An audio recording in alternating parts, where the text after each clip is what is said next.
But wait, there's more. There is more. The National Urban League has released its annual report on the state of Black America on Tuesday, and its findings are not good. This year's Equality Index shows that black people still get only 73.9% of the American pie that white people enjoy. It says that while black people have made economic and health gains, they've slipped further behind white people in education, social justice, and civic engagement since the index was launched in 2005.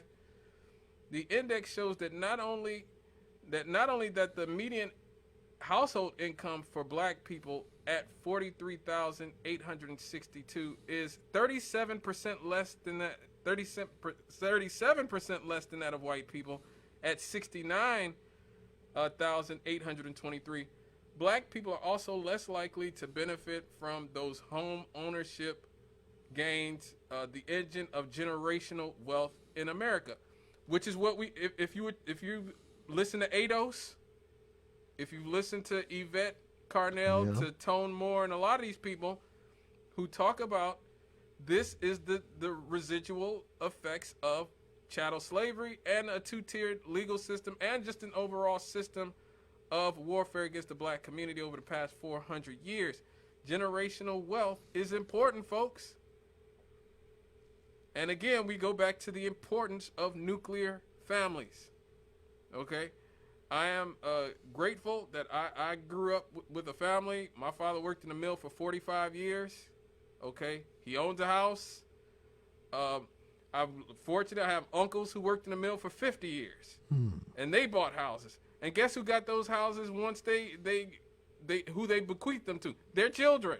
Right. My cousins have land and houses and stuff thanks to their parents working hard and bequeathing it to them. Right. Okay? Black people as a whole, though, you may have individual stories like that, but as a whole, because of the legacy of slavery, of Jim Crow, of the two-tiered legal system, and for black people being kept out of wealth-generating capacity with things like the GI Bill that kept black people out of it, the Homestead Act that, again, black people were kept out of. So many times black people were forced to live in poor neighborhoods where their houses would not gain equity, called redlining, redistricting, and all these things. These things purposely have limited black people's ability over the last 400 years of creating wealth. And so this National Urban League study is showing that we don't have the type of generational wealth that white America does. Now, the census data also showed that black couples are more than twice as their white counterparts to be denied a mortgage or a home improvement loan, Rev. Which leads to just 59% of the median home equity white households have, with just 13% of their wealth. Among dozens of health measures, one stands out. Life expectancy has declined slightly for African Americans, so a black child born today can expect to live for 74.7 years, 4 years less than a white baby. And lifelong inequalities loom. Black women are 59% more likely to die as a result of bearing a child, 31% more likely to die of breast cancer.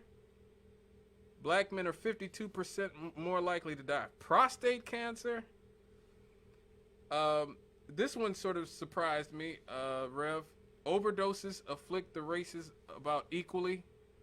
While white people are 55% more likely to drink themselves to death through cirrhosis of the liver or chronic liver disease, among people 15 to 24, white people are more than twice as likely to kill themselves, while black men are 9 times more likely to die by homicide. Wow. Wow. Black men are more than 9 times more likely to die of homicide than white men in America. I mean, I knew it was bad, but wow. That is insane, Rev. So, the response to this, how do we get our thoughts away from the profound, incessant drumbeat of negativeness? Yes. Yes, I can understand You that. know, another thing that's commonly reported about is that we are such a consumer mentality group that we spend so much money. You know, they try to make much the idea that if we would take all the buying power of African Americans, that we'd be like the sixth largest country or something like Yep. that. Well, the problem is we spend all this money because in some way, shape, or form, we seem to believe that having these things will give us the peace that we desire. Yep. Yep. We have a phone call, actually, Rev. Our very first phone call. Hello, caller. It's your very first phone call. Oh, just a second. Let me see.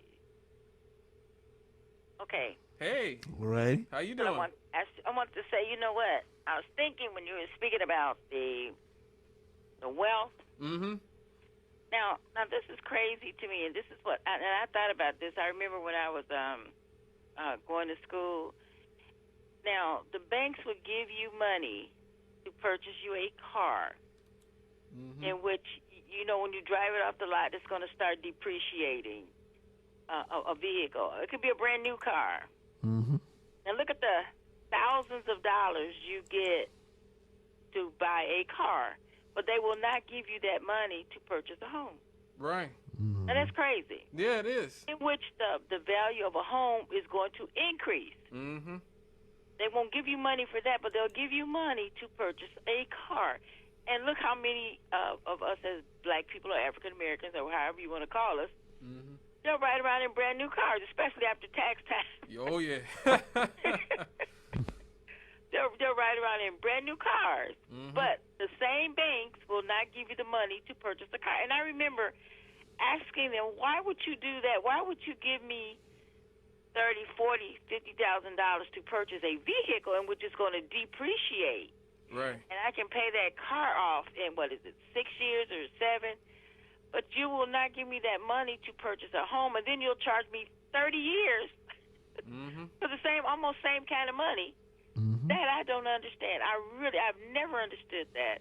Except they get, I don't know how they calculate the monies, but they get much, much more money. Look like to me, you would think that they would want to give you more money to purchase a home. Right. You would think that, but, once again, and this is why it's so important. I'm so glad that people like Antonio Moore and Yvette Carnell do the work that they do over at ADOS and other groups that have sort of become African-American centric political groups, because we were all told for a gazillion years we all just black, okay?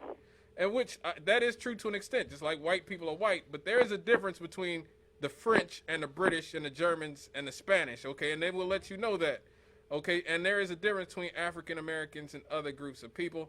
Much of America's history and its modus operandi for the last 400 years has been to deny black people the opportunity for self-sufficiency and self-determination. And the banks have been a big, giant part of that, them denying us loans in places that would allow us to create wealth through our home ownership.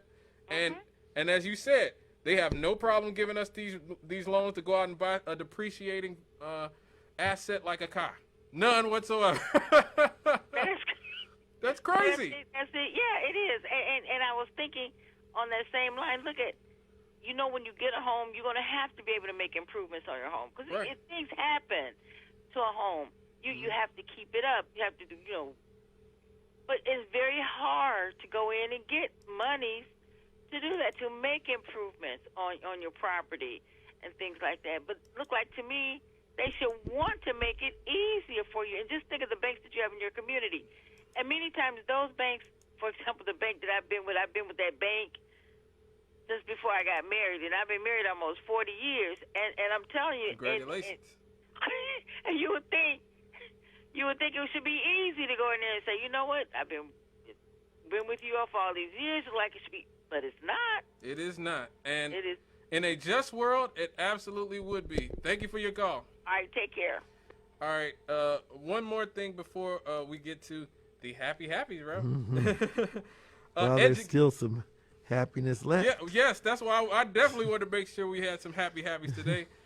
And talk about education. Educational gaps still abound. Black and white preschoolers are roughly equally prepared. So at preschool level, black and white there seem to be some equity there, equality there, should I say. But the classrooms they enter are starkly different. Schools with more minority students are more likely to have inexperienced, less trained, and even uncertified teachers. I didn't even know you could be a teacher if you're uncertified. I could just walk up in West Side or something and be like, hey, here's Mr. Cannon. Right. I just came from the radio station. Can I come and teach your kids now? Few of these students are enrolled in STEM classes, which is the future, and I want to give props and tell people that this is exactly why people like Nipsey Hussle were important. He had the foresight to see that STEM was the future, and he actually out there in South Central LA started all kinds of STEM programs for the black kids out there in South Central Los Angeles, and really I think that brother was in a lot of ways a very valuable member of the community. Whether you like this music or not, he understood that STEM is important. STEM is what's important, folks. Science, technology, the math, engineering, all these fields. These are the fields that we need to be pushing our kids into. Those are the the careers of the future. And so the fact that black kids are being less likely to be led into STEM classes is very disturbing, Rev. And saying that black students are less likely to graduate from college. Now, this index uses the U.S. Justice Department statistics to chart social justice differences, noting that black people have been more than twice as likely as white people to experience threats or uses of force during police encounters, and 3 times more likely to be jailed if arrested. In 2020, they were more than 93% more likely to be victims of hate crimes. Measuring civic engagement, the index cites 2020 census data showing that white people are about 5% more likely to be registered and to actually vote than black people. And that's where a lot of it starts, Rob, with voting. Yeah. So that 5% differential really isn't that much. It's not huge, but it matters. I think it does matter. I just voted yesterday, everybody. I just want to say I just voted yesterday, early voting at the library, and I encourage everybody else to go out there and vote early if you can. But yes, Rev, voting absolutely. I agree. I'm surprised it is only 5% because I figured it would be bigger than 5%. But that 5% still makes a difference. Well, one good thing about it, at least my hope is, and I believe that my hope is not floating in thin air this year. I think we've had it so impressed upon us here in Northwest Indiana, the significance of voting. Mm-hmm. Sometimes it's like that old song goes, you don't know what you got till it's gone. Right. And a lot of people who before now would have said, oh, I don't have time. Oh, it doesn't make a difference. Now they see the error of that if you don't speak up in your city as well as for your city, you can lose it. Right, and I think a big part of the reason that politically a lot of people feel that way is because as a society, we act like the only elections that matter are the national elections. Yeah. And so, as I've said before, I usually vote third party in the presidential elections. because I do believe that usually the Democrats candidate is just a right winger in drag, basically. I do not, and I'm no fan of the Democratic Party, especially at the national level. But these local elections, just the one I voted for yesterday,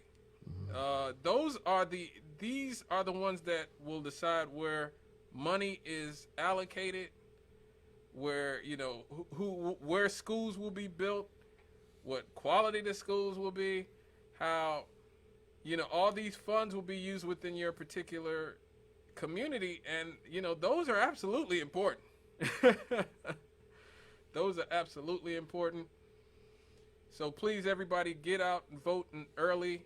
I'm not going to tell you that on the national level that there is a huge difference between the party. They both support the military-industrial complex, the prison-industrial complex, the corporate-industrial complex. But locally, especially locally, you do not let your city, your state, your county be run without you, basically.